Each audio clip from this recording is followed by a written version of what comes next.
எல்லாருக்கும் வணக்கங்க. பூலாம்படிங்க. இது வந்து எங்க அரசியல் ஏரியா. இதுல பாத்தீங்கன்னா 70 வருஷமா எங்களுக்கு எந்த ஒரு பாதையுமே கிடையாதுங்க. நாங்க என்ன பண்றோம், சரி நாங்க எங்களுக்கு கவர்மெண்ட்ல எத்தனையோ எங்களுக்கு பாதை வேணும்னு சொல்லிட்டு நிறைய நாங்க மனு கொடுத்துட்டோம். மனு கொடுத்ததுக்கு அப்புறமா பாத்தீங்கன்னா இது வந்து பட்டா இடத்துல வந்து ரோடு போடக்கூடாது அப்படின்னு சொல்லி சொன்னாங்க.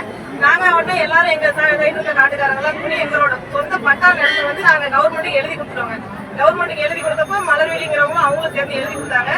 சார் எழுதி கொடுக்கல, அவங்க வந்து எல்லாம் கல்லு போட்டு எல்லாம் இடம் விஏ வந்தாங்க, எல்லா ஆபீஸரும் வந்தாங்க. இப்போ அதை வந்து காமிச்சாச்சுங்க. அதுக்கப்புறம் வந்து பாத்தீங்கன்னா ரோடு போடுங்க அப்படிங்கிறதுக்கு நாங்க எழுதி கொடுத்த இடத்தையும் ஃபுல்லா மண் போட்டு எல்லாம் நிறைவிட்டு வந்து தடத்துக்கு வந்து ஒத்துக்க மாட்டேங்கிறாங்க. நிறைய மரவள்ளி கிழங்குல இருந்து பாத்தீங்கன்னா சோளத்துல இருந்து நிறைய நம்ம பயிர் வந்து பண்ணிருக்கோங்க. பல லட்சம் நாங்க முதலீடு பண்ணிருக்கோங்க. எதுவுமே எங்களால வந்து விளைவிச்ச பொருள் வெளியே எடுத்துட்டு வர முடியலங்க. பாதை வசதி கிடையாது. டெய்லி ஸ்கூல் பாத்தீங்கன்னா எல்லா பசங்களும் ஒரு 10 கிலோமீட்டர் மேல டிராவல் பண்ணி வரங்காட்டியுமே ஒரு எக்ஸாமுக்கு டைமுக்கு போக முடியல.